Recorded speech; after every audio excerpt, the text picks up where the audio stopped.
مرحبا، بما انه احنا على ابواب نصف السنة، فكل ما عليك بمدارس الرواد الاهلية انه تتميز بطريقة حفظك، وهي انه بالبداية بما انه راح تبدي بالدراسة مالتك لازم تعتمد انه انت تدرس بذكاء وليس بجهد. يعني لا تتعب نفسك حيل، وانما ادرس بذكاء.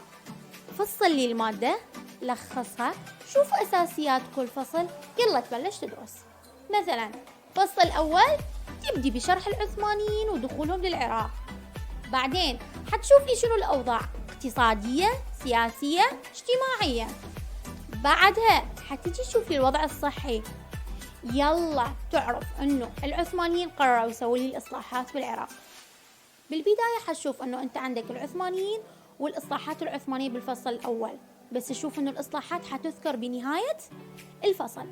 حتبدي بالفصل الثاني اللي هو حيبدي بالتوسع العثماني بالبلدان العربية، وحشوف شنو اللي صار وشنو الصراعات اللي صارت بين البلدان العربية والعثمانيين والسلاطين العثمانيين.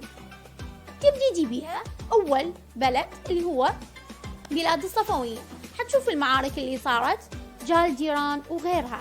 بعدها دايركت حيكون العبور على بلاد الشام، حتبدي لي بمعارك الريدانية ومرج دابق. تختتم لي الفصل أو تختتم لي نصف الفصل بظهور شخصية تاريخية اللي هي محمد علي باشا هو وأولاده. تبدي لي بالإصلاحات، وأهم شيء ركز لي أنه ابن إبراهيم باشا كانت عنده إصلاحات جدا مهمة في بلاد الشام. تجي بالوزارة وشوف لي نهاية هذا الفصل أنه يختتم بمعاهدة لندن والقضاء على محمد علي. أستاذة مادة التاريخ ديار مزاحم.